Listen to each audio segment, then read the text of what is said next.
أما بعد فأعوذ بالله من الشيطان الرجيم بسم الله الرحمن الرحيم لقد كان لكم في رسول الله أسوة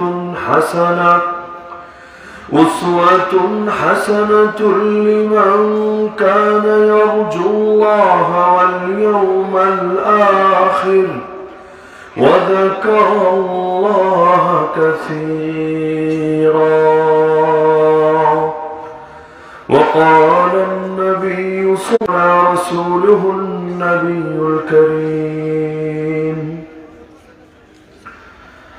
খাদিমুল কোরআন পরিষদ বৃহত্তর চন্দ্রপুর গোলাপগঞ্জ সিলেটের উদ্যোগে আয়োজিত 2 দিনব্যাপী 26তম তাফসীরুল কোরআন মাহফিলের দ্বিতীয় দিনের চলতি অধিবেশনের সম্মানিত সভাপতি, উপস্থিত আমার সাথে ওয়াজিবুল ইহতিরাম হযরত উলামায়ে কেরাম, এলাকার গণ্যমান্য মুরব্বিগণ, স্থানীয় সমাজ গঠনে রাসূলুল্লাহ সাল্লাল্লাহু আলাইহি ওয়াসাল্লামের অনুকরণ অপরিহার্য।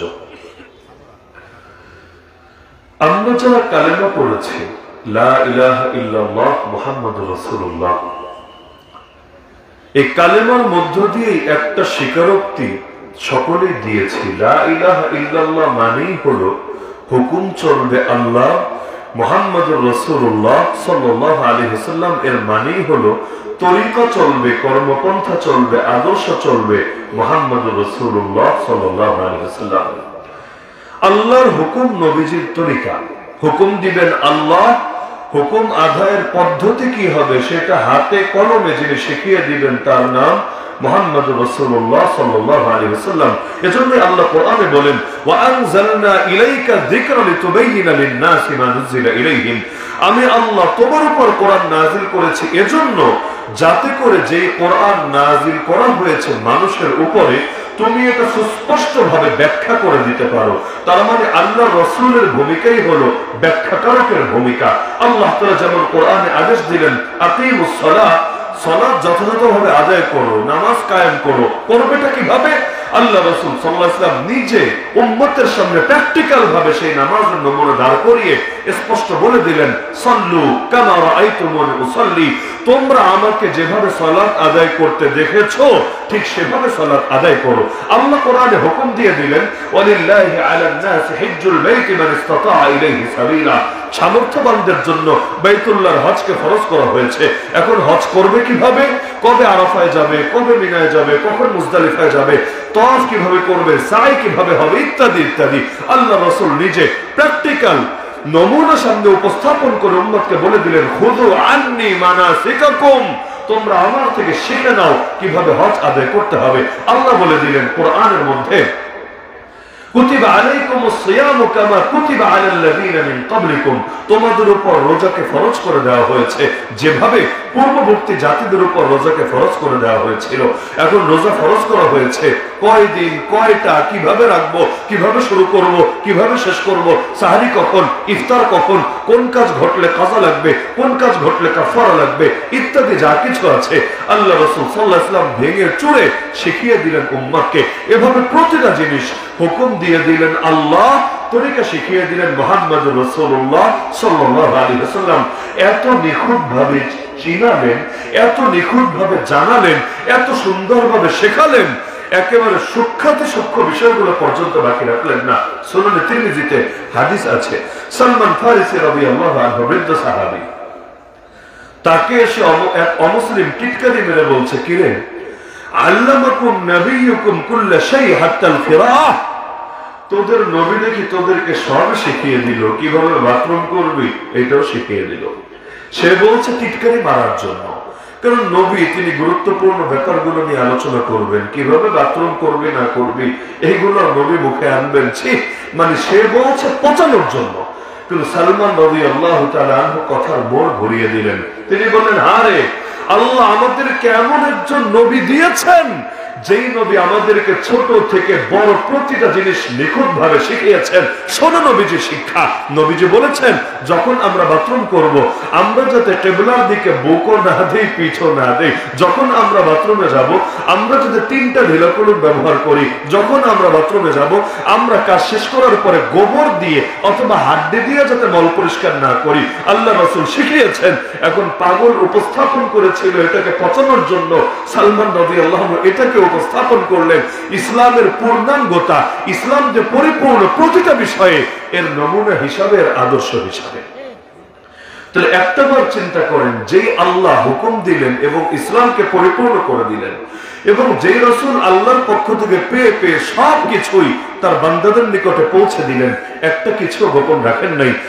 হাদিসের মধ্যে আছে, হাদিসের মান হাসান, আল্লাহ রাসূল বলেন মা মিন শাইইন ইউকাররিবুকুম মিনাল জান্নাহ ওয়া ইউবাইদুকুম আনিন নার ইল্লা তাবয়্যানা লাকুম।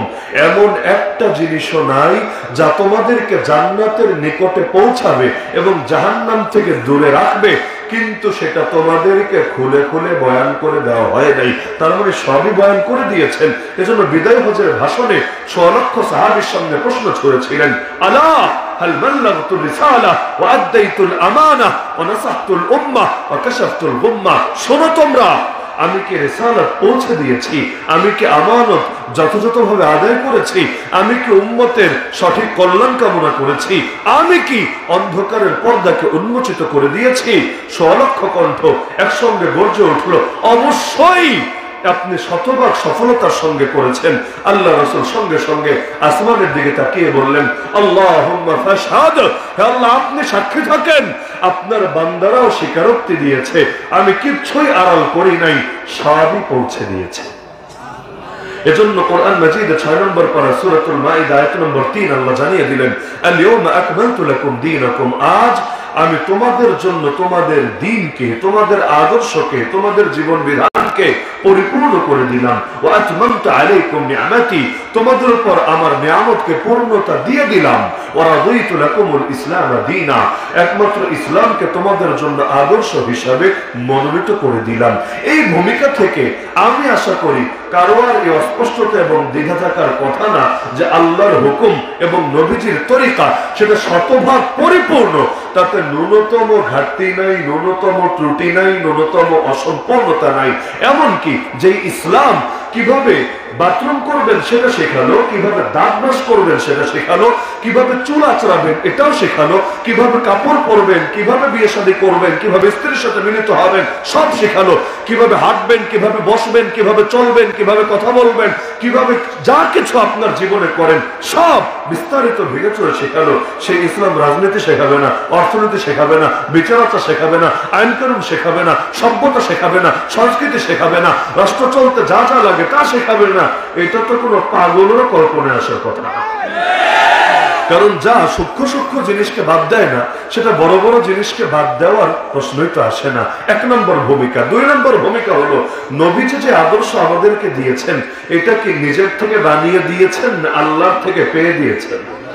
নিজের থেকে একটা কথাও বানান নাই। সূরা নাজম আয়াত 3 এবং 4 আল্লাহ জানিয়ে দিচ্ছেন, নিজের থেকে একটা কথাও বানান নাই। সূরা নাজম আয়াত 3 এবং 4 আল্লাহ জানিয়ে দিচ্ছেন, ওয়ামা ইয়ানতিকু আনিল হাওয়া ইন হুয়া ইল্লা ওয়াহয়ু ইউহা, তিনি একটা কথাও দ্বীনের ব্যাপারে মন গড়া বলেন না, নফসের থেকে বলেন না, যা কিছু বলেন সব আল্লাহর পক্ষ থেকে নাজিল করা ওহীর ভিত্তিতে বলেন। তো তার মানে যেই আদর্শ নবী দিয়ে গিয়েছেন সেই আদর্শ মেড বাই রাসূল না, আল্লাহ রাসূলের দ্বারা তৈরি হওয়া আদর্শ না।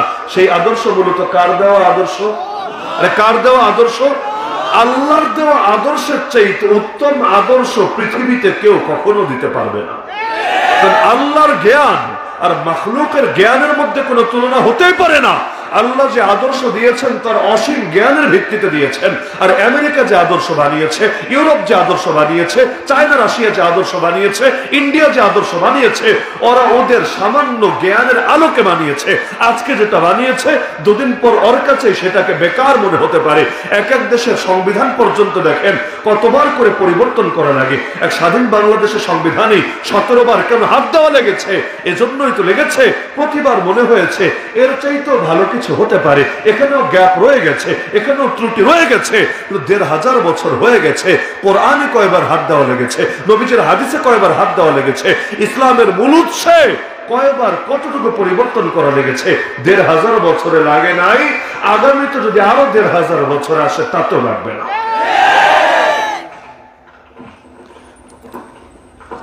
আল্লাহর জ্ঞান আর বান্দার মধ্যে যেহেতু তুলনা চলে না, সুতরাং আল্লাহর দেওয়া আদর্শ, অর্থাৎ যে আদর্শ নবীজি পৌঁছিয়েছেন, সেই আদর্শ আর পৃথিবীর অন্য কোন আদর্শের সঙ্গেও তুলনা চলতে পারে না। মানুষ তুলনা করে বলতে পারে গণতন্ত্র ভালো না সমাজতন্ত্র ভালো, সামন্তবাদ ভালো নাকি বর্তমানে যে সিস্টেম চলছে সেটা ভালো, আগের যুগের জায়গিরদারি জমিদারি প্রথা ভালো ছিল নাকি এই যুগে ওয়ার্ল্ড অর্ডারের পর, গ্লোবালাইজেশনের পর আমরা এখন যে আধুনিক বিশ্ব সারা দুনিয়ায় নমুনা দেখতে পাচ্ছি এইটা ভালো ছিল। এমনকি সমাজতন্ত্রের সেই 100 বছর আগের রূপ ভালো ছিল নাকি চায়না রাশিয়াতে সমাজতন্ত্র পরিবর্তিত হতে হতে এখন 2 চামচ পুঁজিবাদ আর 1 চামচ সমাজতন্ত্র মিলে জগাখিচুড়ি তৈরি হয়েছে, এইটা ভালো। আর এরকম জগতের জিনিসগুলোর মধ্যে তুলনা হতে পারে, কিন্তু আল্লাহ যা দিয়েছেন, নবী যা দিয়েছেন, তার সঙ্গে দুনিয়ার কোনটা তুলনা যোগ্যই না। কেউ যদি তুলনা করতে যায়, তুলনা করতে গেলেই তো আর ঈমান নিয়ে প্রশ্ন উঠবে। আল্লাহ এবং তার রাসূল যা দিয়েছেন পুরোটাই উত্তম, পুরোটাই সুন্দর, পুরোটাই মহানুভব, পুরোটাই সুন্দর, পুরোটাই মহানুভব, পুরোটাই উদার, পুরোটাই তাৎপর্যপূর্ণ, পুরোটাই গুরুত্বপূর্ণ।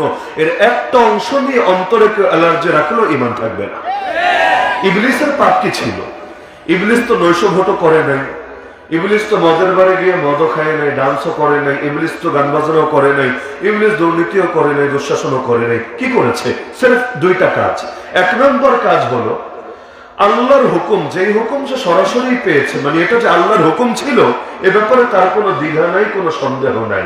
কারণ আপনি যখন নবীজির নামে একটা কথা শুনলেন এবং রেফারেন্স ছাড়া কথাটা শুনলেন, আপনার ভেতরে দ্বিধা আসা অস্বাভাবিক না যে আসলেই কি নবীজি এটা বলেছেন নাকি জাল হাদিস। কারণ জাল টাকাও যেমন সমাজে আছে হয়, কেন? ডাইরেক্ট তো নবীর থেকে শুনি নাই। 1500 বছরের গ্যাপ, বিশাল গ্যাপ। এজন্য আমাদের একটু গবেষণা করতে হয়, তাহকিক করতে হয়, যাচাই বাছাই করতে হয়। কিন্তু ইবলিস যখন আল্লাহ থেকে হুকুম পেয়েছিল, সেখানে কি এমন কোন গ্যাপ ছিল?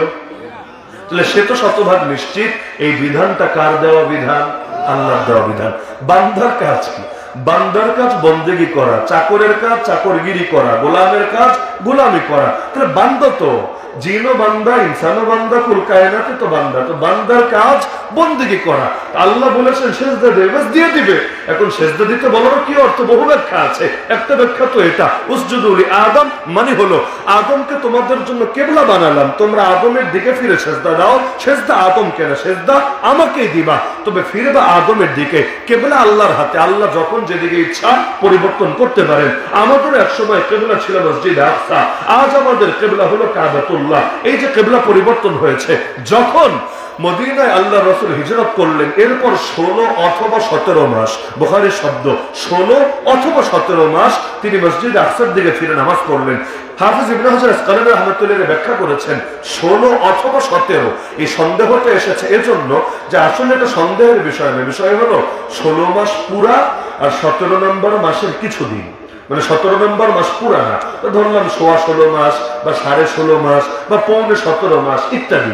একটা টাইম পর্যন্ত নবীজি নামাজ পড়লেন মসজিদে আকসার দিকে ফিরে আল্লাহর আদেশের ভিত্তিতে।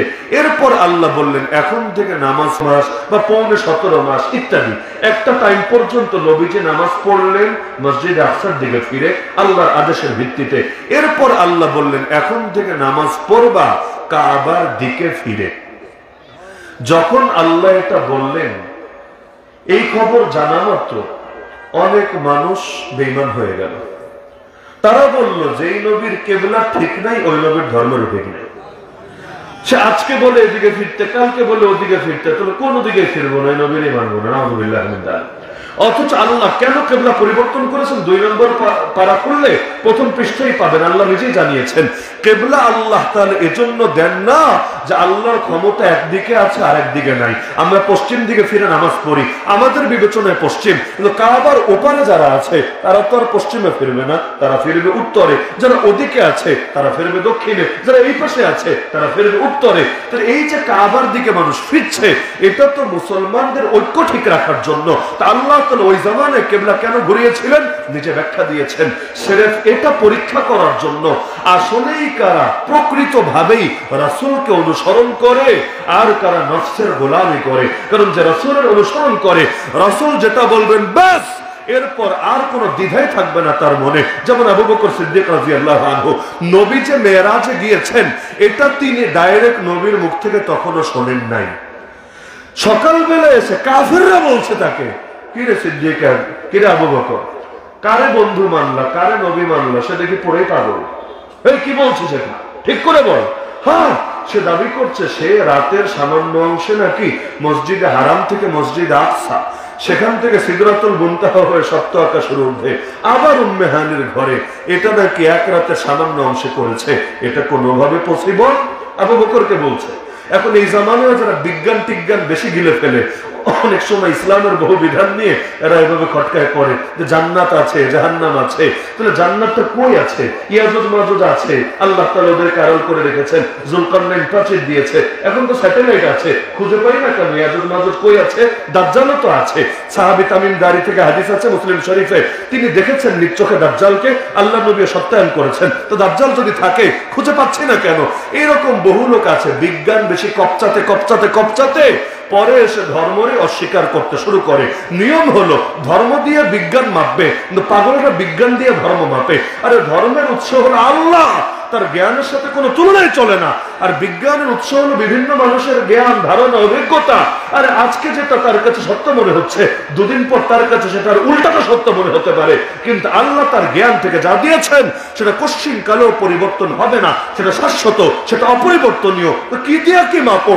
তুমি ধর্ম দিয়া বিজ্ঞান মাপবা, যে বিজ্ঞান ধর্মের সাথে মিলবে ওই বিজ্ঞান গ্রহণ করবা, যেটা মিলবে না ধরে ডাস্টবিনে ছুড়ে ফেলবা। এই মানুষ বান্দর থেকে বিবর্তিত হয়ে এসেছে। এই বিজ্ঞান ইসলামের সাথে মিলেছে, কোরআনের সাথে মিলেছে, মিলে নাই। এখন ডারউইনি বলুক আর ডারউইনের 14 গোষ্ঠী বলুক, কিচ্ছু আসা যায় না। ওই বিজ্ঞানকে আমরা মুসলমানরা কোশ্চিন কেন গ্রহণ করতে পারি না, বরঞ্চ ওটাকে বলবো বিজ্ঞানের নামে অপবিজ্ঞান। এখন তো বিজ্ঞানীরা এর বিরুদ্ধে বহু বইপত্র লিখতে শুরু করেছে। এই যে ট্রান্সজেন্ডারিজমের মতো মতবাদ, এগুলোকে পর্যন্ত বিজ্ঞানের বিভিন্ন সূত্র দিয়ে গিরানোর চেষ্টা করা হচ্ছে। শরীফ শরীফ হবে তো কি হয়েছে, এইটাই নাকি স্বাভাবিক, এইটাই নাকি মেনে নিতে হবে। আরে তুই মান গিয়ে, কিন্তু মুসলমানদেরকে মানাতে আসিস না। মুসলমান এই মতবাদকে যেমন ধরে ছুঁড়ে ফেলবে, তোর মতো পাপিষ্ঠরেও ধরে প্যাকেট করে ছুঁড়ে ফেলবে। তাহলে কি দিয়ে কি ভাবতে হবে, এটা তো জটিল বিষয়। তা আল্লাহ বললেন যে আদমকে তোমাদের জন্য কেবলা বানালাম। কারণ কেবলা আল্লাহর হাতে, এমন না একদিকে আল্লাহর ক্ষমতা আছে আর একদিকে নাই। পূর্বেও আল্লাহর ক্ষমতা, পশ্চিমেও আল্লাহর ক্ষমতা, উত্তরে আল্লাহর ক্ষমতা, দক্ষিণেও আল্লাহর ক্ষমতা, কাবার দিকে আল্লাহর ক্ষমতা, মসজিদ আকসার দিকে আল্লাহর ক্ষমতা। আল্লাহর ক্ষমতা থেকে কোনো একটা দিক, একটা জায়গা, একটা সময় কিছুই মুক্ত না। তাহলে পরিবর্তন করেন কেন? জাস্ট পরীক্ষা করার জন্য। কারণ শরীয়তের মূলই হলো পরীক্ষা করা। এই শরীয়তে এটা হালাল, আরেক শরীয়তে হারাম। আদম নবীর শরীয়তে তো ভাই বোনে বিয়ে হতো, জোড়া জোড়া জন্ম নিত, এক জোড়ার ছেলে আরেক জোড়ার মেয়েকে বিয়ে করতো। দুনিয়াতে মানুষই তো নাই, এভাবে বিয়ে না করলে উপায় কি? কিন্তু এই যুগে কি ওই বিধান চলবে? কেউ যদি ওইটার উপর আমল করতে চায়, এটা সুযোগ দেওয়া হবে। তো শরীয়ত তো ডাক্তারের প্রেসক্রিপশনের মতো। এক ডাক্তারে তো সবাইকে প্রেসক্রিপশন দেয় না, বরঞ্চ ব্যক্তি ভেদে, সময় ভেদে, অনেক কিছু ভেদে প্রেসক্রিপশনে ভিন্নতা থাকে। তো শরীয়ত হল আল্লাহর দেওয়া প্রেসক্রিপশন। আল্লাহ তাআলা যেই জামানায় যাদের জন্য যেটা উপযোগী মনে করেছেন আল্লাহ দিয়েছেন। আমাদের কাজ সেটা নিয়ে প্রশ্ন ছড়া না, আমাদের কাজ মেনে নেওয়া। কিন্তু ইবলিস কি করলো? প্রথম কাজ করলো অহংকারের কারণে প্লাস হিংসার কারণে, দুইটা, অহংকার প্লাস হিংসা। সে বলল আল্লাহ তোমার এই বিধানটা আমি মানতে পারবো না। জীবনে সেজদা কিন্তু কম দেয় নাই। আমার মতো হাজার উসামা সারা জীবন বসে যত সেজদা দেয় না, ইবলিস একা তার জীবনের চাইতে বেশি সেজদা দিয়েছে। ওর সমস্যা কিন্তু সেজদা নিয়ে না, ওর সমস্যা হলো এক নম্বরে অহংকার। সেটা কি?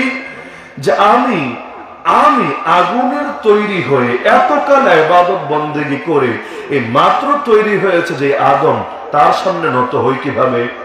প্রথমেই তার ঝামেলা এখানে যে আমি এত বড় হয়ে এত ছোট সঙ্গে নত হই কিভাবে? আরে বড় সঙ্গকে ছোট সঙ্গকে আগে বড় না। যেমন বর্তমান বাংলাদেশের চোখে বড় কারা? বড় হলো যার অনেক বড় চাকরি আছে সে বড়, যার বেতন অনেক বেশি সে বড়, যার ক্ষমতা অনেক বেশি সে বড়, যার পদ যত বড় সে বড়। অথচ আল্লাহ এবং তার রাসূলের নজরে বড়কে কোরআন বলে দিচ্ছে ইন্না আকরামাকুম ইনদাল্লাহি আতকাকুম। যার দিলে তাকওয়া যত বেশি, আল্লাহর ভয় যত বেশি, সে তত বড়, তত সম্মানী। একজন আলেম, একজন তালিবুল ইলম, একজন তালিবুল ইলমের জন্য গর্তের পিঁপড়া থেকে সমুদ্রের মাছ পর্যন্ত সবাই দোয়া করতে থাকে, ক্ষমা প্রার্থনা করতে থাকে। কেন? শুধু তালিবুল ইলমের স্বার্থে না, নিজেরই স্বার্থে। নিজের স্বার্থ কি? কারণ ওরাও জানে যতদিন এই তালিবুল ইলমরা থাকবে তাদের মাধ্যমে ইলম সুরক্ষিত থাকবে। যতদিন ইলম সুরক্ষিত থাকবে দ্বীন সুরক্ষিত থাকবে। যতদিন দ্বীন সুরক্ষিত থাকবে দুনিয়া থাকবে। আর যখন দ্বীন থাকবে না, দুনিয়াও থাকবে না। দুনিয়া না থাকলে গর্তে পিঁপড়াও থাকবে না, সমুদ্রে মাছও থাকবে না। তো যদি বাঁচতে চায় তাহলে দুনিয়ায় খালি বিজ্ঞানী তৈরি হলে হবে না, রাজনীতিবিদ তৈরি হলে হবে না, টাকা পয়সাওয়ালা তৈরি হলে হবে না, বরং ইলম তৈরি, ইলম চর্চাকারী তারা ব্যাপকভাবে তৈরি হতে হবে। না হলে আসমানও থাকবে না, জমিনও থাকবে না, দুনিয়াও থাকবে না। তো ওরাও বোঝে, গুরুত্ব বোঝে বলে দোয়া করতে থাকে। এমনকি ফেরেশতা পর্যন্ত ডানা বিছিয়ে দেয়, গুটিয়ে নেয়। দুই ব্যাখ্যাই করা যায়। ডানা গুটিয়ে নেয় মানে কি? ধরেন আপনি সাইকেল চালিয়ে যাচ্ছেন, আপনার উস্তাদ, আপনার গুরু, আপনার শিক্ষক আপনার সামনে পড়েছে। আপনার ভেতরে যদি আদব কায়দা বলতে কিছু থাকে, আপনি কিন্তু প্যাডেল মেরে মেরে চলে যাবেন না। আপনি কি করবেন? নেমে পড়বেন। নেমে সাইকেলটা রেখে সালাম দিবেন, মুসাফাহা করবেন, কথা বলবেন, কুশল বিনিময় করবেন। আপনার শিক্ষক চলে যাওয়ার পর আপনি আবার সাইকেল নিয়ে সামনে আগাবেন। এটাই তো ভদ্রতা, নাকি আর ব্যতিক্রমটা ভদ্রতা? ফেরেশতারা এই কাজটা করে তালিবুল ইলমের সামনে উড়ে উড়ে যাচ্ছে। হঠাৎ দেখছে মাদ্রাসায় একটা ছোট তালিবুল ইলম আসছে, দেখে আর উড়ে চলে যায় না, ডানাটা গুটিয়ে নেয়। আমি পরে উড়বো, আগে তুমি যাও, তোমার সামনে আমি উড়ি কিভাবে? তুমি তো সম্মানী। দ্বিতীয় ব্যাখ্যা হলো যে ফেরেশতা ডানা বিছিয়ে দেয়। লাল গালিচা সংবর্ধনা দেয় না দুনিয়াতে? ওই লাল গালিচার চাইতো দামি সংবর্ধনা ফেরেশতা তার ডানার সংবর্ধনা দেয় তালিবুল ইলমকে। এবার চিন্তা করেন আসল দামিকে। দুনিয়ার কিছু নাস্তিক বেঈমান এমন তো আছে যারা তালিবুল ইলমদের গুনতেই চায় না, বরং মাদ্রাসার ছেলেদেরকে সমাজের বোঝা মনে করে। কথায় কথায় বৈষম্য বৈষম্য করার চেষ্টা করে। এখনো পর্যন্ত এই মাদ্রাসা ছেলেদেরকে নিয়ে বৈষম্য কিন্তু দূর হয় নাই। আরো কতকাল যে লাগবে জাতির ভেতর থেকে এই বৈষম্য দূর করতে আল্লাহ ভালো জানে। আপনি খেয়াল করে দেখেন না আপনার মানসিকতা কি বলে। একজন কথায় কথায় আরবি বলে, তাকে আপনার কাছে খুব শিক্ষিত মনে হবে না। আর একজন কথায় কথায় ইংলিশ বলে, তাকে কিন্তু আপনার কাছে খুব শিক্ষিত মনে হবে। এই যে ইংলিশের বেশি মর্যাদা আপনার ভেতরে ঢুকলো, এটা কিসের ফল? এটা তো হীনমন্যতা বোধের ফল ছাড়া কিছু না। হ্যাঁ, আমি ইংলিশের প্রয়োজন অস্বীকার করছি না, তাই বলে সেটার দাম কোরআনের ভাষার চাইতে তো বেশি হতে পারে না। কিন্তু আপনার কাছে ওইটাই দামি মনে হচ্ছে, এইটা কম দামি মনে হচ্ছে। এর মানে আপনার ভেতরে ব্রিটিশ চলে গেলে আজও পর্যন্ত ব্রিটিশের গোলামি রয়ে গেছে। পদে পদে দেখবেন সব কিছুতে গণতন্ত্রের কথা বললে মনে হবে না লোকটা স্মার্ট। গণতান্ত্রিক রাজনীতি নিয়ে সুন্দর লেকচার দিলে মনে হবে না জগৎ নিয়ে, রাষ্ট্রবিজ্ঞান নিয়ে তার খুব ভাবনা আছে, পড়াশোনা আছে। আর খেলাফতে রাশিদের ইতিহাস বলতে শুরু করলে বলবে পুরোই খ্যাত, 1400 বছর আগের ইতিহাস এই যুগে চলে নাকি? এই আধুনিক সমাজ পুরনো কাঠামো দিয়ে চলবে নাকি? অথচ সে জানে না আল্লাহ যে জ্ঞান দিয়েছেন সেটা কখনো পূর্ণ হয় না। কোরআন কখনো পূর্ণ হবে না। কোরআন এমন এক আয়না, যে আয়নায় প্রতিটা সমাজকে দেখা যাবে, প্রতি রাষ্ট্রকে দেখা যাবে। কোরআন সর্বদা বর্তমান, কোরআন কখনোই শেখে নেয় না। সর্বদা বর্তমান, কোরআন কখনোই শেখে নেয় না। দুনিয়া হয়েছে আধুনিক, আর আল্লাহর কোরআন সর্বযুগে সর্বাধুনিক। যার কারণে আজও পর্যন্ত এমন কোন সমস্যা কেউ দেখাতে পারে নাই যার যথাযথ সমাধান আল কোরআন এবং নবীজির আদর্শ দিতে সক্ষম হয় নাই। এমন কোন সমস্যা নাই যার সমাধান এগুলোতে তৈরি হয় নাই। তাহলে ইবলিসের প্রথম ঝামেলা ছিল অহংকার, পাশাপাশি হিংসা। যেমন আমাদের একটা জাতীয় স্বভাব আছে না, হিংসা। এটা কিন্তু আমাদের মোটামুটি জাতিগত স্বভাবই বলা যায়। জাতিগত স্বভাব তো আর দূর করা যায় জাতীয় খেলার ভেতর দিয়ে প্রকাশ পায়। আমাদের জাতীয় খেলা কারাতে হলো না, কুংফু হলো না, আর্চারি হলো না, নিশানা ঠিক করে বন্দুকের গুলি ছোড়া হলো না, ঘোড়দৌড় হলো না। আমাদের জাতীয় খেলা হলো কাবাডি। কেন? কারণ আমাদের মধ্যে ওই কাবাডি আর হাডুডুর মানসিকতা আছে। আমার এরিয়ায় এসেছিস, কোনোভাবে তোরে নাগালে পেয়েছি, ব্যাস আর কিচ্ছু লাগবে না। কিভাবে তোরে ল্যাং মেরে ফেলানো যায়, কিভাবে 10 জন মিলে ধরে তোরে আটকে রাখা যায়, নিজে কিভাবে নিজের সর্বোচ্চটুকু দিয়ে হলেও তোর ক্ষতিটা করা যায়, ব্যাস এই জিনিসটা মোটামুটি আমাদের রক্তে আছে, এজন্য মাছে ভাতে বাঙালি। হাটহাজারী মাদ্রাসার এক প্রবীণ মুহাদ্দিস ছিলেন আল্লামা মুমতাজুল করিম বাবা হুজুর রহমাতুল্লাহ আলাইহি, দুষ্টমি করে বলতেন, মাছে মাছ খায় আর বাঙালি মাছ খায়। মাছ তো অনেক জাতেই খায়, বাকি আমরা তো মাছে ভাতে বাঙালি, মানে মাছের সাথে আমাদের আলাদা একটা গভীর সম্পর্ক এবং বিশেষ রিলেশন আছে, যে রিলেশন কখনো ব্রেকআপ হয় নাই। আধুনিক যুগে এসব ব্রেকআপ হয় নাই, হয়তো হবেও না। এই যে মাছে মাছ খায়, বাঙালি মাছ খায়, ফলাফল বাঙালি বাঙালিরে খায়। এখন এক দলের লোক যে আরেক দলের লোক রে খায় এমন না, নিজ দলের লোক নিজ দলের লোক রে খায়, ভাই ভাই রে খায়, এক এলাকার লোক এক এলাকার লোক রে খায়, এক মাসলাকের লোক ওই মাসলাকের লোক রে খায়। মানে আরেকজন আগাতে দেখলে কেন যেন ভালো লাগে না, ভেতরে পড়তে থাকে, চলতে থাকে। আর আরেকজন যদি পড়ে যায়, যেমন দেখবেন স্বাভাবিক অবস্থা, রাস্তায় বৃষ্টির দিনে হাঁটতে গিয়ে কেউ ম্যানহোলে পড়ে গেল, অধিকাংশ মানুষ কি করবে? দৃশ্যটা দেখলে হাসবে না? আপনাদের কি ধারণা? অধিকাংশ মানুষ হাসবে না? অথবা হাসছিল, একটা কলার ছোকলা পেলো, আসার খেয়ে পড়ে গেল, অধিকাংশ মানুষ আগে হাসবে না? যদি উঠাতেও যায়, যাবে পরে, আগে হেসে নেবে। কেন? অন্যের বিপদ দেখলে আমাদের একটু হাসি আসে, এইটা আমাদের জাতীয় নেচারে আছে। তো ইবলিসের মধ্যে হিংসা ঢুকলো, কেন? আমি কেন তার সামনে নত হব? ও নত হবে আমার সামনে। বাহ, কোন যুক্তিতে নত হবে? তুমি ইবাদত বেশি করেছো তাই বলে? ইবাদত বেশি করলেই মাকাম বাড়ে না, মাকাম তার বাড়ে যার মাকাম বাড়িয়েছেন আল্লাহ।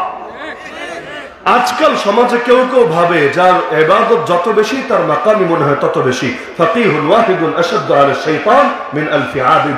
হাজার হাজার ইবাদতকারীর চাইতে একজন আলেমে দ্বীন, দ্বীনের ব্যাপারে যার গভীর পাণ্ডিত্য আছে, সে শয়তানের উপর অধিক ভারী, কারণ সে নিজেকেও ফিতনা থেকে বাঁচাতে পারে, জাতিকেও বাঁচাতে পারে। আর একজন ইবাদত তো বহুত করে, কিন্তু মাসালা মাসাইল বোঝে না, নিজেও ফিতনায় পড়ে, জাতিকেও ফিতনায় ফেলে।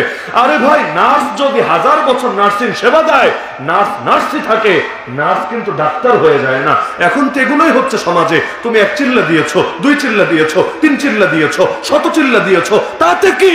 তুমি আমি তো আছো, তুমি তো আরিশ নবীর বিকল্প হয়ে যাও নাই, তুমি তো আরিশ নবীর চাইতে দামি হয়ে যাও নাই। আরে তুমি 3 চিল্লা দেওয়ার পর তোমার দিলে যদি এটা মনে হয় যে আমি ইমামের চাইতে দামি হয়ে গেছি, খতিবের চাইতে দামি হয়ে গেছি, যে আমি ইমামের চাইতে দামি হয়ে গেছি, খতিবের চাইতে দামি হয়ে গেছি, শাইখুল হাদিসের চাইতে দামি হয়ে গেছি, এখন আর আমার আলেম লাগবে না, আমি আলেমের ভুল ধরে বেড়াবো, আমি আলেমরা ধরে ধরে পিটাবো, আমি আলেমের রক্ত জমিনকে রঞ্জিত করবো, মাঠ দখলের জন্য প্রয়োজনে খুনোখুনি ঘটিয়ে দিব, তাহলে মনে রাখো এই মেহনতি যথেষ্ট তোমাকে জাহান্নামের চৌহদ্দিতে পৌঁছে দেওয়ার জন্য।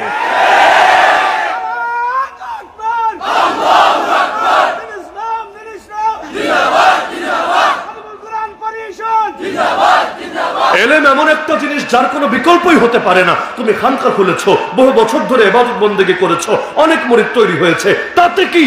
যদি নিজে আলেম না হওয়ার, আলেমের পরামর্শ নিয়েও না চলো, তোমার দ্বারাও এই খানকা দুদিন পর শিরিকের খানকায় পরিণত হতে পারে, বেদাতের আখড়ায় পরিণত হতে পারে। অন্তত তোমার দ্বারা না হলেও তোমার বংশধরদের দ্বারা এই ঝুঁকি হতে পারে। এজন্য বহুত ইবাদতকারীরা এই দেশে এমন এমন ফিতনা সৃষ্টি করেছে, যে এই ফিতনার শিকড় উপরে ফেলতে আলেমদেরকে বছরের পর বছর না, যুগের পর যুগ না, শতাব্দীর পর শতাব্দী মেহনত করা লাগছে। বোঝানোই যায় না যে আল্লাহ নবী অপূর্ণ কিছু দিয়ে যান নাই। নবী যা দিয়েছেন এর চাইতে বাড়ানোরও দরকার নেই, কমানোরও দরকার নেই। ইসলামের ব্যাপারে, দ্বীনের ব্যাপারে, ইবাদতের ব্যাপারে নবী যেটা দিয়েছেন চূড়ান্ত। তুমি কই যাবো রে ভাই? নবীর হাতে মেহনত করে যারা গড়ে উঠেছে এরা সাহাবী, এরা উম্মতের 1 নম্বর, এদের উপরে যাওয়ার সুযোগ নাই। 3-এর উপরে 2, 2-এর উপরে 1, 1-এর উপরে যাওয়ার সুযোগ নাই। তো তুমি ভাবছো সাহাবীদের তরিকা ভালো না, আরো বেটার কিছু করতে হবে, তুমি এর চাইতে ভালো কিছু ডিজার্ভ করো, তো কই যাবো রে ভাই? তুমি 1-এর উপরে গেলে 1-এর উপরে কিচ্ছু নাই, শূন্য আছে, শূন্য, ঘোড়ার ডিম আছে, ঘোড়ার ডিম। তো তুমি যদি ভাবো যে সাহাবীদের চাইতে উত্তম কিছু করে ফেলবা, তাহলে দিন শেষে তোমার নসিবে ঘোড়ার ডিমে জুটবে, ছাড়া কিছু জুটবে না। বাংলাদেশে এমন আজানও দেয় যে আজান আল্লাহু আকবার দিয়ে শুরু হয় না, মাইক ছেড়ে আগে ভিন্ন কিছু বলে নেয়। যদিও বেলাল বলেন নাই, যদি আব্দুল্লাহ বিন যায়েদ বিন আব্দুর রাব্বি বলেন নাই, সাহাবীরা বলেন নাই, তাবিরা বলেন নাই, তাবিরা বলেন নাই, সে এমন আজান শিখেছে যে সাহাবীদের চাইতে ভালো আজান দিয়ে ফেলবে। কত ভালো দিবারে ভাই, কত ভালো। তারা তো 1 নম্বর ছিল, তুমি যাবাটা কই? 1-এর উপরে যাবা? 1-এর উপরে যাওয়ার সুযোগ নাই। এই বেদাত যারা করে, অধিকাংশ মানুষ ইখলাসের সাথে বেদাত করে। জানেন না, বেদাত যারা করে অধিকাংশ মানুষ আল্লাহর মহব্বতে, নবীজির মহব্বতে বেদাত করে। এমনকি খ্রিস্টানদের ব্যাপারে আল্লাহ কোরআনে বলেন 28 নম্বর পারা সর্বশেষ পৃষ্ঠায় সূরা হাদীদে আল্লাহ বলেন ওয়ারাহবানিয়াতান ইবতাদাউহা, এই খ্রিস্টানরা একটা বেদাত আবিষ্কার করেছেন, নাম রাহবানিয়াত। বাংলায় বলে বৈরাগ্যবাদ, সন্ন্যাসবাদ।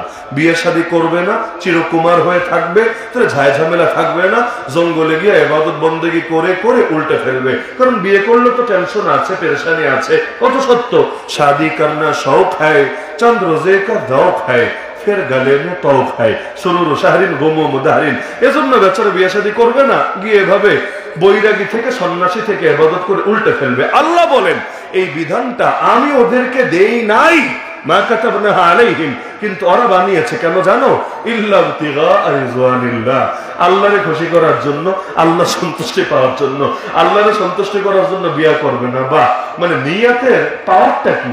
আরে বিয়া করে আল্লাহরে খুশি কর, কারণ বিয়া করলে আর কিছু করতে পারিস বা না পারিস, সবরের আমল তো করতে পারবি।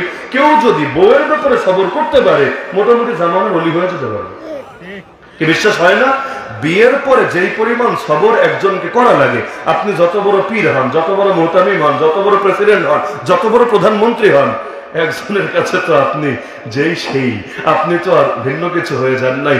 বাইরে গেলে কত কদর, কত সম্মান, কত মর্যাদা, আর ঘরের ভেতরে গেলে কত কথা। আমি এগুলো বিবরণ উপস্থাপন করতে চাচ্ছি না, মাইকের আওয়াজ তো অনেক দূর যাচ্ছে, নারীরা শুনলে আবার ঝামেলা আছে। কারণ আপনারা যখন বাসায় নিয়ে মেহমানদারি করেন, রান্না বান্না তো তারাই করে, তো সুতরাং আমি খেপাতে চাচ্ছি না। বাকি এটা তো বাস্তবতা যে সংসার করতে চাইলে প্রচুর পরিমাণ সবর লাগে। কি লাগে না? প্রচুর পরিমাণ সবর লাগে। এক বুজুর্গ ছিল জঙ্গলের ভেতরে, মানে পরামর্শ নিত, আত্মশুদ্ধির খোরাক নিত। তো এখন তার বউ তারা দেখতে পারতো না, সারাদিন ঝগড়াঝাটি এই সেই বহুত কথাবার্তা বলতো। তো একজন তারা জিজ্ঞাসা করেছে একদিন যে হযরত, আপনি এত বড় আল্লাহর ওলি কিভাবে হলেন, কিভাবে সম্ভব হলো? তিনি বললেন, আসলে আমার বেশি ইবাদত বন্দেগীও নাই, জিকির আজকারও নাই, তাসবিহ তাহলিলও নাই, কিচ্ছু নাই।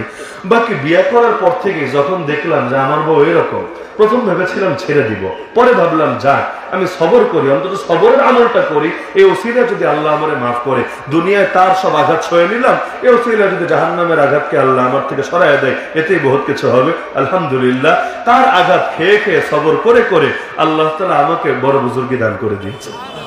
তাহলে সবর যেন কোনো ব্যাপার না, সবরের প্রয়োজন আছে। তো এখন দেখা গেল যে ইবলিস হিংসায় আক্রান্ত হলো, অহংকার করলো, করে আল্লাহর মাত্র একটা বিধানকে অস্বীকার করলো, বেশি না, মাত্র একটা বিধানকে অস্বীকার করলো। আর 2 নম্বরে অস্বীকার করলো তো করলো, নবীর সামনে বেয়াদবি করে ফেললো। কি বেয়াদবি? আনা খায়রুম মিন, সে বলল আমি উত্তম ওর চাইতে, মানে ইবলিস উত্তম, আদম নবী অধম, এই কথাটা দাঁড়ালো।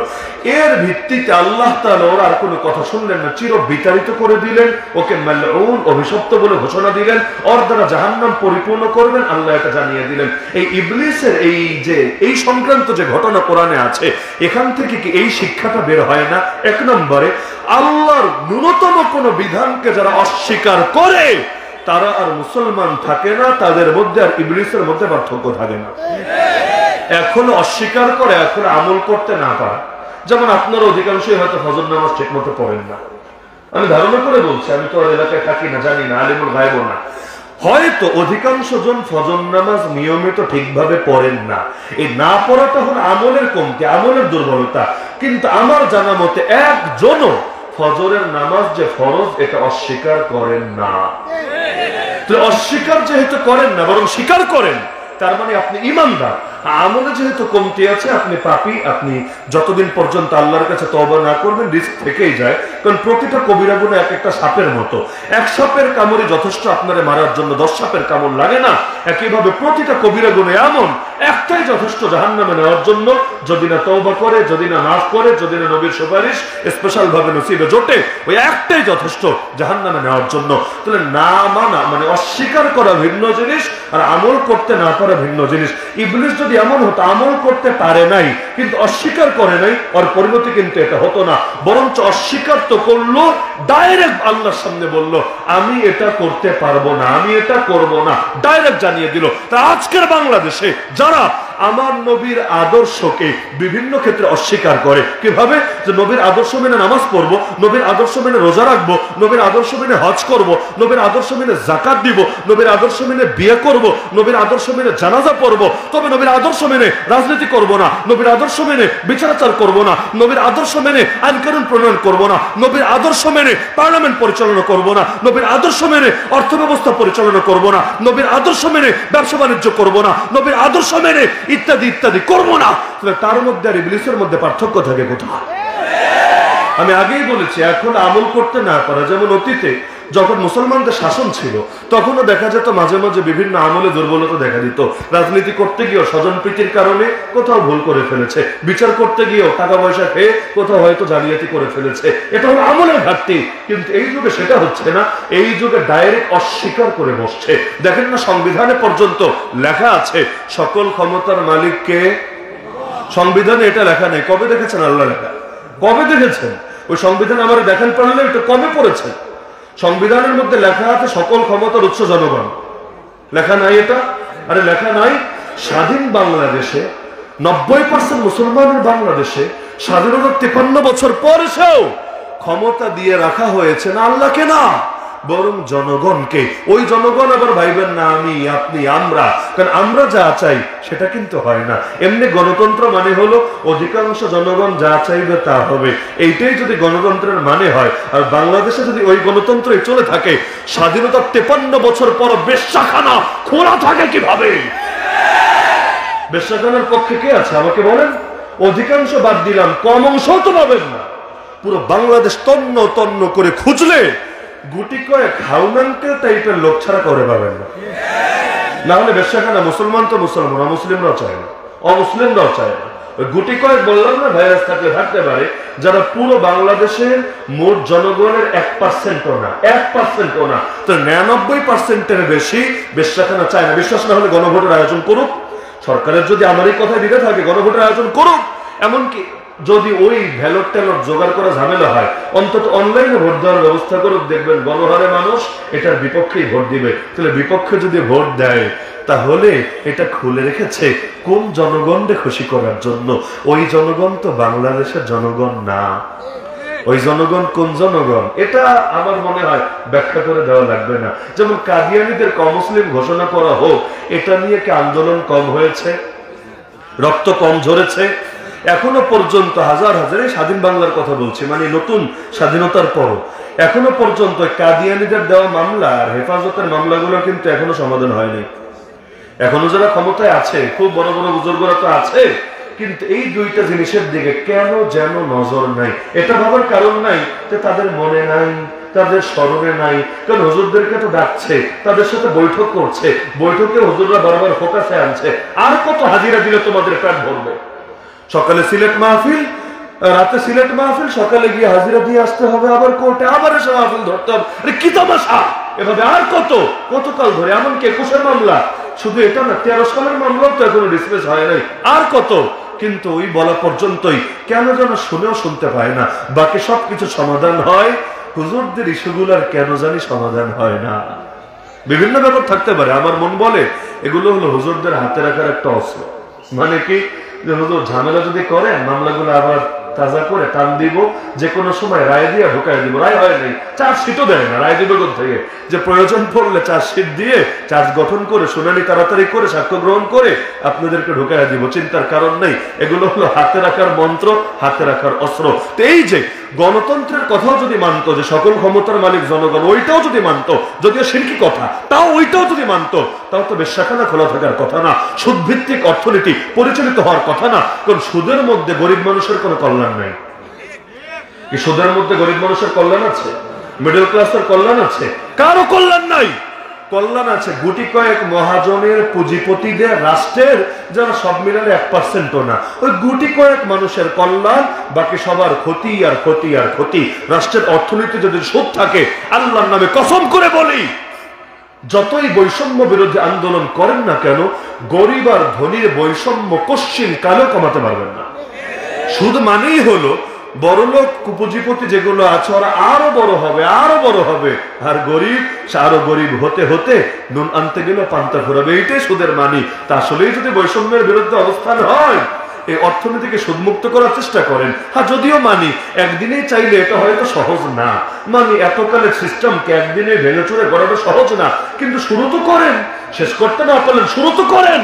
ওই শুরুই যদি না করতে পারেন, বুঝতে বাকি থাকে না আপনারাও আল্লাহর বিরুদ্ধে যুদ্ধে নেমেছেন। কারণ যে সুদের সাথে জড়িত, সূরা বাকারায় আল্লাহ জানিয়েছেন তারা আল্লাহর বিরুদ্ধে যুদ্ধে নেমেছে। বান্দা, সুদ ছাড়তে যদি না পারো, আল্লাহ এবং তার রাসূলের পক্ষ থেকে যুদ্ধের ঘোষণা শুনে নাও। কোন বাপের বেটা আছে আল্লাহর বিরুদ্ধে যুদ্ধে গিয়ে জয় ছিনিয়ে আনতে পারবে? তাহলে অর্থনীতি কিভাবে ভালো হবে? 3 নম্বরে, স্বাধীনতার 53 বছর পরও মদের বারের লাইসেন্স কিভাবে দেওয়া থাকে? স্বাধীনতার 53 বছর পরও এই অমুসলিম, এই যে কাদিয়ান, এগুলোকে ধোঁকাবাজির সুযোগ কিভাবে দিতে পারে? তোমরাই তো আইডি কার্ডে লিখে দাও, তোমরাই তো পাসপোর্টে লিখে দাও এরা মুসলমান, অথচ তুমি জানো না এরা মুসলমান না, এরা নবীর দুশমন। নবীর দুশমনকে যদি মুসলমান বলা হয়, এর চাইতে বড় জালিয়াতি আর বড় প্রতারণা কি হয়? এদেরকে নিষিদ্ধ করলে, নিষিদ্ধ না মুসলিম ঘোষণা করলে সমস্যা কোথায়? ভোট কমবে না? ভোট মোটেও কমবে না। আজকে এখনো তো নির্বাচন হয়নি, কবে হবে আমরা জানি না, আল্লাহ ভালো জানেন। 25-এর লাস্টে না 26-এ, না আরো দেরি হবে, না কিংস পার্টি গঠন হবে, না বাকি জীবন থেকে যাওয়ার চেষ্টা করবে, না আবার আন্দোলন সংগ্রাম হবে, কিচ্ছু জানি না, আল্লাহ জানেন। যাই হোক না কেন, কিন্তু এখন যারা আগামী দিনে ক্ষমতায় যাওয়ার আশায় আছে, যে দলই হোক, সব দলই তো আশায় আছে। আশা ছাড়া কেউ রাজনীতি করে না, এটাই বাস্তবতা। এখন দল ছোট হোক দল বড় হোক, আশা ছাড়া কেউ রাজনীতি করে না। এখন যারাই স্বপ্ন দেখছে, তারা যদি আজকে ঘোষণা দেয় যে আমরা যদি পার্লামেন্টে সংখ্যাগরিষ্ঠতা পাই, আমরা কাদিয়ানীদেরকে অমুসলিম বলে ঘোষণা দেব, আমাকে বলেন এটা তাদের ভোট কমবে? ভোট তো কমবেই না, একদিনের মধ্যে কয়েক কোটি ভোট বাড়বে। বাস্তবে বলছি, দায়িত্ববোধের সাথে বলছি। এমনকি বাংলাদেশের যত আলেম ওলামা আছে, দিন দরদি তাওহীদ জনতা আছে, তারা বলবে আমরা আছি তোমাদের সাথে। আরে তোমরা তোমাদের দাবি আদায়, আসলে দাবি পূরণের ব্যাপারে, ওয়াদার ব্যাপারে সচেষ্ট থাকো, আমরা ফুল সাপোর্ট দিব তোমাদেরকে। কিন্তু একটা বাক্য বলে না কেন? এটাকে তোমাদের সাথে বলছি। এমনকি বাংলাদেশের যত আলেম ওলামা আছে, দিন দরদি তাওহীদ জনতা আছে, তারা বলবে আমরা আছি তোমাদের সাথে। আরে তোমরা তোমাদের দাবি আদায়, আসলে দাবি পূরণের ব্যাপারে, ওয়াদার ব্যাপারে সচেষ্ট থাকো, আমরা ফুল সাপোর্ট দিব তোমাদেরকে। কিন্তু একটা বাক্য বলে না কেন? এটা কি তারা বোঝে না? আমি বুঝে ফেললাম, এত বড় বড় নেতারা বোঝে না? হ্যাঁ বোঝে, সব বোঝে। তাহলে কেন বলে না? কাদিয়ানীদেরকে অমুসলিম ঘোষণা করলে ভোট কমার আশঙ্কা তারা করে না। কাদিয়ানীর হাতে কয়টা ভোট? পুরো বাংলাদেশ মিলালে কয়টা ভোট? আমারে বলেন। ওই কয়টা ভোট না পেলে লস নাই, আর বিপরীতটা পেলে বহু লাভ আছে। তাও কেন করবে না? করবে না দাদারা এবং ওই পশ্চিমা দেশের সাদা চামড়ার লোকেরা নারাজ হবে। বেশ্যাখানা বন্ধ করার ঘোষণা দিলেও কি ভোট কমবে নাকি? আপনাদের কি ধারণা ভোট কমবে? আরে কমবে। মানুষ তো চাই বন্ধ করতে। বিশ্বাস করেন, যেই জাতি গণভবনে ঢুকে ফ্রিজের মাছ পর্যন্ত নিয়ে আসতে পারে, এমনকি বেডরুমের গোপন কাপড় চোপড় পর্যন্ত বাকি রাখে না, সেটা পর্যন্ত এনে তাও ছবি তুলে সোশ্যাল মিডিয়ায় ভাইরাল করে দিতে পারে, ওই যাতে সুযোগ পেলে প্রতিতলে আস্থা রাখবে কিভাবে ভাবলেন? প্রতিটা টিন, প্রতিটা ইট, প্রতিটা দরজা জানালা পর্যন্ত খুলে নিয়ে চলে আসবে। যাচ্ছে না কেন? যাচ্ছে না খালি গুলির ভয়ে, হামলার ভয়ে, পুলিশ ধরে ধরে জঙ্গি মামলা দিয়ে চালায় দিবে এই ভয়ে। তাও আওয়াজ এখনো তোলে নাই মানুষের জন্য। আজকে একজন খালি আওয়াজ তুলুক যে চল ভাই আমরা সংগঠিত হই, আমরা সবগুলো বেশ্যাখানা দফা রফা করে দিব। দেখবেন সব গুলির ভয়, হামলার ভয়, মামলার ভয়, জেলের ভয়, হুলিয়ার ভয়, জুলুমের ভয়, সব ভয়কে ফায়ের নিচে পিষ্ট করে ঠিকই গিয়ে সব পতিতালয়কে চূর্ণ বিচূর্ণ করে দিয়ে এসেছে। কারণ যেই জাতি একবার রক্ত দিতে শিখে গেছে, পৃথিবীর কোন অপশক্তি আর পারে সেই জাতিকে রুখে দিতে। রক্তের পথ হয়তো জানা থাকে না, একবার যখন পথ চিনে যায় তখন কিন্তু সহজে সেই পথ থেকে সরানো যায় না। মানুষ একটা না একটা রাস্তা বের করেই নেয়। কারাগার, কারাগারে তো বহু জুলুম হয়, বহু জুলুম, এগুলো অভাব নাই। যারা জেল খেটে এসেছেন বা আত্মীয় স্বজন খেটেছে সবাই কম বেশি জানেন। এখন কারাগারে আপনি আপনার দাবি আদায় করতে চান, কিভাবে করবেন? ওখানে তো লং মার্চের সুযোগ নেই। লং মার্চ কি, শর্ট মার্চেরই তো সুযোগ নেই। মিছিল, মিটিং, সভা সমাবেশ, বক্তৃতা, বাইতুল মুকাররমের দক্ষিণ গেট, উত্তর গেট, অথবা সোহরাওয়ার্দী উদ্যান, রেসকোর্স ময়দান, পল্টন, কোনো কিছুরই তো সুযোগ নেই। তাহলে দাবি কিভাবে আদায় করবেন? এখন দেখা যায় ফ্যান নষ্ট, ফ্যান দেয় না, খাবার দেয় না, এই দেয় না, সেই দেয় না। সবচাইতে বেশি ভোগান্তি হয়েছে আমাদের, মানে যারা হুজুর মামলার আসামি আর কি 2021 সালে গণগ্রেফতারির সময় নিয়ে ঢুকিয়েছে তো ঢুকিয়েছে, 24 ঘন্টা লকআপ, একটু সূর্যের আলোটাও গায়ে লাগতে দেয়, বিশুদ্ধ পানিটা পর্যন্ত দেয় না। ওই বাথরুম করবেন, যেই পানি ব্যবহার করবেন বদনায় ঢালবেন, ওইখান থেকেই বোতলে পানি নিয়ে ওই পচা পচা পানি খাবেন আপনি। আবার এমন এমন ব্যবস্থা যে শরীরে আপনার বহু রোগ বেঁধেছে, আপনার ডাক্তারের কাছে যাওয়া দরকার, জেলখানায় মাগনা ডাক্তার, মাগনা চিকিৎসা, মাগনা ওষুধ সব আছে, কিন্তু আপনাকে অতটুকুও যেতে দেবে না, চিকিৎসা দেবে না। আমার নিজের এই দিক দিয়ে এমন অবস্থা হয়েছে, রক্ত পড়েছে দিনের পর দিন, খালি বারবার রিকোয়েস্ট করেছি একবার নিয়ে যাও অন্তত মেডিকেলে, আজ যাবো, কাল যাবো, পরশু যাবো, এগুলো করতে করতে নিচ্ছেই না এরকম কোন অবস্থা। তো ওইখানেও এখন দাবি তো আদায় করা লাগবে। ঈদের দিন পর্যন্ত সকালবেলা লকআপ, ঈদের নামাজ পড়া দূরের কথা, যে ঈদের দিন অন্তত বারান্দায় সবাই মিলিত হইবে এক বিল্ডিং এ যারা আছি, যে আমরা তো সবাই হুজুর, তোদের ভয় হলো যে আমাদের সাথে অন্যরা মিশলে সবাই নাকি জঙ্গি হবে, মানে হুজুরদেরকে আটকে রাখতো মূলত এই কারণে, এদের কাছে চোর গেলে, ডাকাত গেলে, খুনি গেলে, ধর্ষক গেলে সব নাকি জঙ্গি হয়ে যায়, এজন্য কাউকে মিশতে দেওয়া যাবে না, সবাই দূরে দূরে থাকবে। না হলে সবাই যদি জঙ্গি হয়ে যায় তাহলে দিন শেষে ওরা চলবে কিভাবে? আর ওদের কাছে জঙ্গির সংজ্ঞা হলো পা চাটলে সঙ্গী, পা না চাটলে জঙ্গি। যতদিন চাটতে চাটতে জিহ্বাকে ক্ষয় করে ফেলতে পারবেন আপনি গুড, আপনি পারফেক্ট। আর যেই মাত্র চাটাচাটি বাদ দিয়ে আপনি ওদের বিরুদ্ধে একটা কথা বলবেন, ওই মাত্র আপনি জঙ্গি, আপনি সন্ত্রাসী, আপনি উগ্রবাদী। সংজ্ঞা সবই ভুয়া। ওই ধর্মের নামে সন্ত্রাস করলে নাকি জঙ্গি বলে, আগে বলতো লোকে, আগে পত্রপত্রিকায় লিখতো। আরে ধর্মের নামে সন্ত্রাস করলেই যদি জঙ্গি বলে, ইসরায়েলের উগ্রবাদী ইহুদিবাদীগুলোকে জঙ্গি বলা হচ্ছে না কোন দুঃখে? ধর্মের নামে সন্ত্রাস করলেই যদি জঙ্গি বলে, তাহলে বিজেপির চাইতে বড় জঙ্গি দুনিয়ার বুকে কে আছে?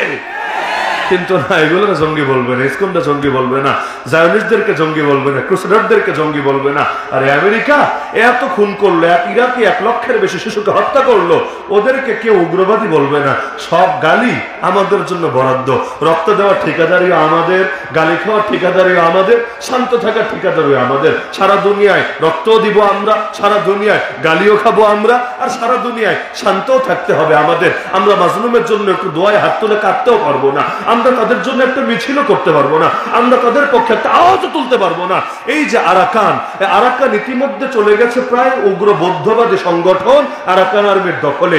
এই বুদ্ধিস্ট গুলো এতটা উগ্র, আরে মিয়ানমার আর্মি যত জুলুম করেছে রোহিঙ্গাদের উপর, এর চাইতে আরো জুলুম কম করেনি, আরো বহুগুণ বেশি করেছে। তো এদের হাতে যদি আরাকান চলে যায়, এর মানে হলো রোহিঙ্গাদেরকে বাকি জীবন এখানেই থাকতে হবে, কোনোদিনও হয়তো পারবে না দেশে ফিরে যেতে। এইরকম পরিস্থিতি আমাদের করণীয় কি ছিল? আপনি বলেন আমাদের করণীয় কি ছিল? ইসলাম তো এটাই বলে যে মুসলমানের 1 ইঞ্চি জমিও যদি কাফের দখল করে, সেটা উদ্ধার করার জন্য সবার আগে পার্শ্ববর্তী মুসলমানদের উপর লড়াই ফরজ হবে। সবার পাশে তো আমরা।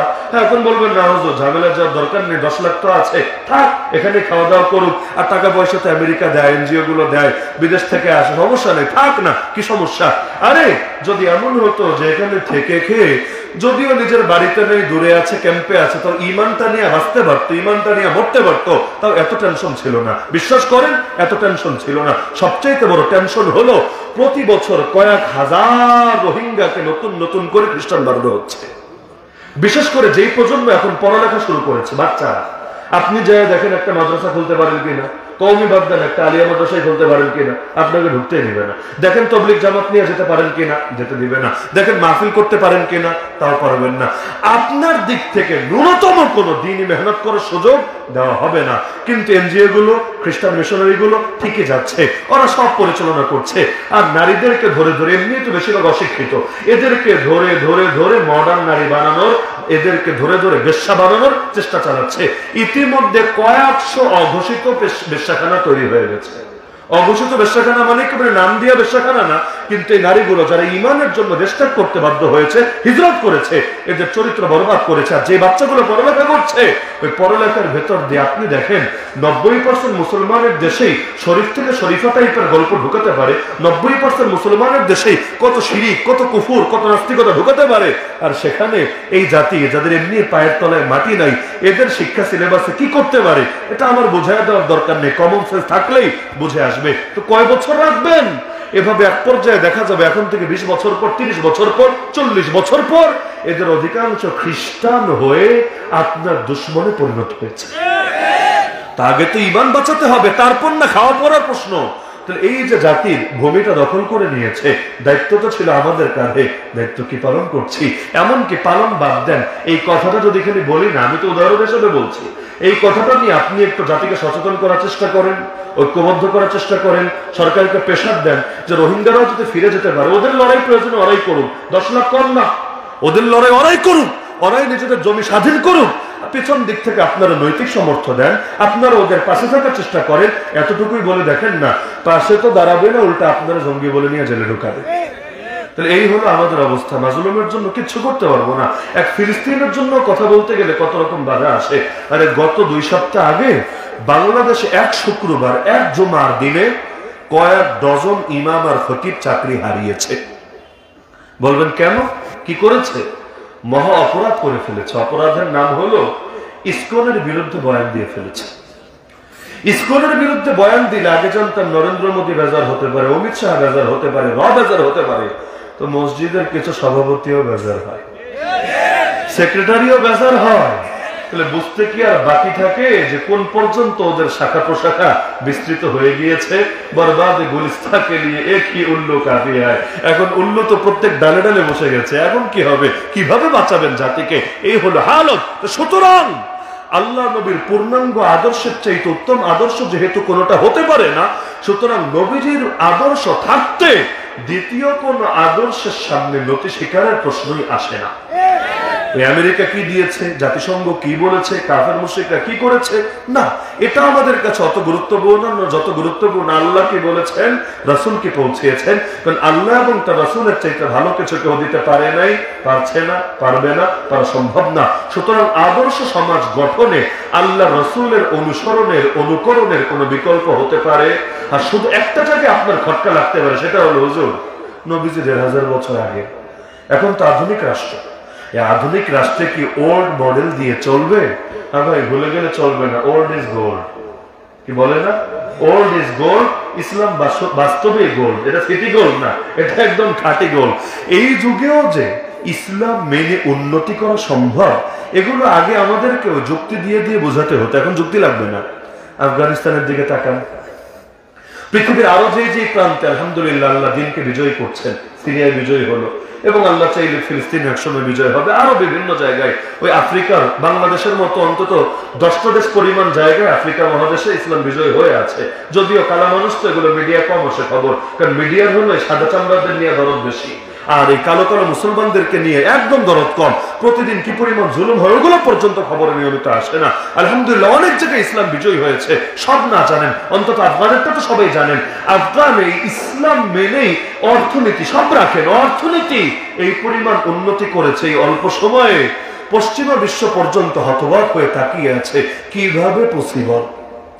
যাওয়ার সময় বলে গিয়েছিল মাত্র 1 বছরের মাথায় কয়েক লাখ না খেয়ে মরে পড়ে থাকবে। আল্লাহর কুদরত, না খেয়ে একজনও মরে পড়ে থাকে নাই, উল্টা বিভিন্ন দেশে যখন দুর্যোগ দেখা দিচ্ছে তারা বিমানে করে খাবারও পাঠিয়ে দিচ্ছে।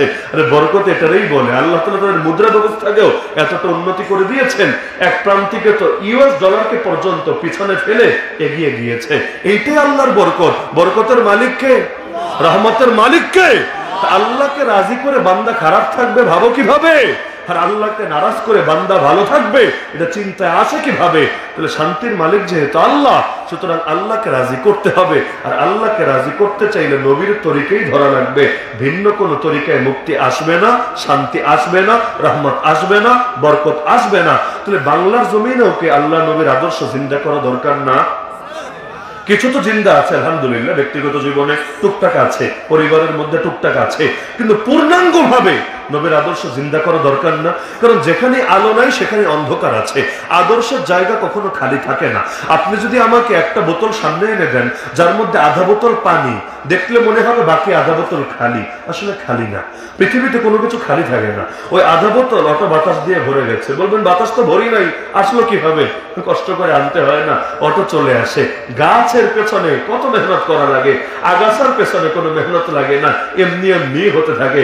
আরে মাথার চুল বাঁচানোর জন্য কত সাধনা করা লাগে, তারপরে দেখা যায় ইদানিং টাক হওয়ার হার যে হারে বেড়েছে, গণহারে মানুষ চুল রাখতে তাহলে দুনিয়ার মধ্যেও নবীজের আদর্শ জিন্দা করতে বহু কিছু কষ্ট করা লাগবে। রক্তের সাগর পাড়ি দিয়ে বিজয় ছিনিয়ে আনতে হবে। রক্ত ছাড়া যদি বিজয় আসতো, অন্তত আল্লাহ নবীর রক্ত পৃথিবীর বুকে ঝরতো না। রক্ত ছাড়াই যদি বিজয় আসতো, তাহলে হুসাইনের রক্তে কারবালার প্রান্ত রঞ্জিত হতো না। রক্ত ছাড়াই যদি বিজয় আসতো, ওমরকে নামাজ পড়ানো অবস্থায় শহীদ হতে হতো না। রক্ত ছাড়াই যদি বিজয় আসতো, ওসমানকে কোরআন তেলাওয়াত করা অবস্থায় শহীদ হওয়া লাগতো না। রক্ত ছাড়াই যদি বিজয় আসতো, শেরে খোদা আলী রাদিয়াল্লাহু আনহুকে মসজিদে যাওয়ার পথে নির্মমভাবে শহীদ করা হতো না। রক্ত ছাড়াই যদি বিজয় আসতো, নবীজির 52,000 সাহাবীকে শাহাদাতের রবিয়া সুধা পান করা লাগতো না। রক্ত ছাড়াই যদি বিজয় আসতো, ইমাম আবু হানিফাকে লাশ হয়ে কারাগার থেকে বের হতে হতো না। আপনার বয়সে কতজন তাদের রক্তকে কত দাবি বানিয়ে ফেললো। মোহাম্মদ বিন কাসেম 18 বছরে হিন্দুস্তানের জমিনে কালেমার পতাকা উড়াইয়া দিল। মুআজ আর মুআওয়াজ নাবালেগ অবস্থায় এই উম্মতের ফেরাউন আবু জাহালকে জাহান্নামে পৌঁছে দিল। সেখানে আপনার বয়স তাদের চাইতে কত দ্বিগুণ হলো, কিন্তু নিজের দাম কতটুকু বাড়াতে পেরেছেন? মানুষ তো ফেরাউনও ছিল, মানুষ তো নমরুদও ছিল, মানুষ তো আবু জাহাল আবু লাহাবও ছিল, কিন্তু কোন মানুষ দামি হবে আল্লাহর কাছে? ওই মানুষই দামি হবে ইসলামের জন্য যার অবদান আছে। অবদান যত বেশি, দামও তত বেশি। কি অবদান আছে আমার, কি অবদান আছে আপনার? আসেন না, 1757 থেকে 2024 প্রায় 350 বছর হতে চলছে বাংলার জমিনে ইসলাম না, ইসলাম না, ইসলাম না। আর কতকাল? বহুত শৈলাম, এবার অন্তত একবার ঘুরে দাঁড়াই। আমরা যদি না পারি, তাহলে কবে এই জাতির মুক্তি আসবে? আগামী দিনে কি আসতে যাচ্ছে কেউ তো জানি না। ওই যে কবিতা আছে না, আমরা যদি না জাগি মা কেমনে সকাল হবে, তোমার ছেলে জাগলে গো মা রাত পোহাবে। তবে আরেকবার জাগা দরকার, আরেকবার লড়াইয়ের ময়দানে নামা দরকার। এই লড়াই গণতন্ত্র উদ্ধারের লড়াই না, এই লড়াই শুধু জালেম দূর করার লড়াই না, এই লড়াই মুহাম্মাদুর রাসূলুল্লাহ সাল্লাল্লাহু আলাইহি ওয়াসাল্লামের আদর্শ জিন্দা করার লড়াই। নবীর এক সুন্নাত জিন্দা করলে শহীদের সওয়াব পাওয়া যায়। সেখানে আল্লাহর নবীর রেখে যাওয়া পুরো শরীয়তকে যদি জিন্দা করা যায়, তাহলে কি যে পাওয়া যাবে! আর এটা দুনিয়ার সব বক্তা মিলেও বয়ান করে প্রকাশ করতে পারবে না। ইনশাআল্লাহ আল্লাহ চূড়ান্ত প্রতিদান, সর্বোচ্চ প্রতিদান আমাদেরকে দেবেনই দেবেন ইনশাআল্লাহ। সুতরাং একটা মাত্র জীবন তো এমনিও যাবে, অমনিও যাবে। যৌবনের বড় একটা অংশ তো চলেই যাচ্ছে। সুতরাং এই একটা মাত্র জীবনকে আর ব্যয় হতে দেওয়া যায় না এদিকে সেদিকে। আল্লাহর সঙ্গে প্রতিজ্ঞাবদ্ধ হয়ে, আল্লাহ যতদিন পর্যন্ত আমার ভেতরে প্রাণ আছে, সেই প্রাণে স্পন্দন আছে, ধমনীতে রক্ত প্রবাহিত আছে, ততদিন তোমার দিনকে বিজয় করার জন্য বাতিলের বিপক্ষে লড়াই চালিয়ে যাবই যাব।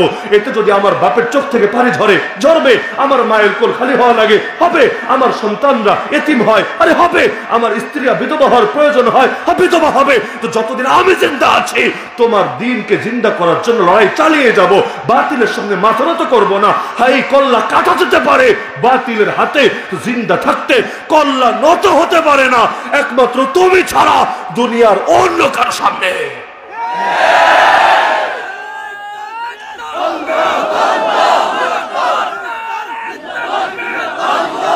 মুসলমান শুধু জাগলেই চলবে, আর কিছু লাগবে না ইনশাআল্লাহ। 200 কোটি মুসলমান থাকতে আমাদের প্রথম কেবল 70 বছরের বেশি সময় দখল করে রেখেছে। কি লাভ এই 200 কোটি মুসলমান থাকা? যে সময় 313 ছিলাম, তখনই তো বাতিল মেরুদণ্ড সোজা করে আমাদের সামনে দাঁড়াতে পারে নাই।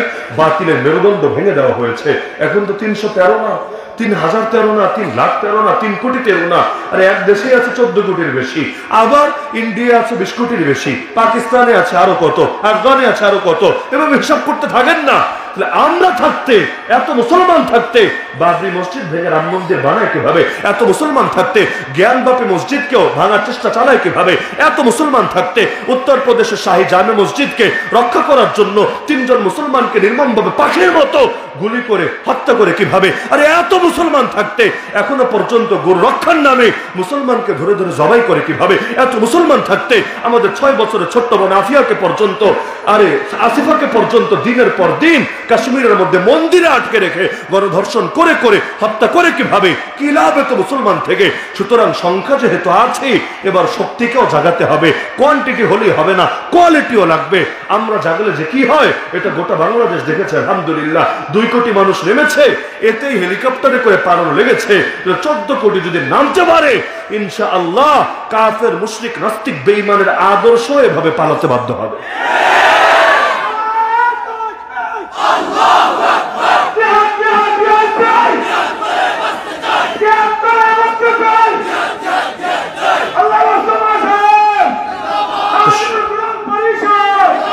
সুতরাং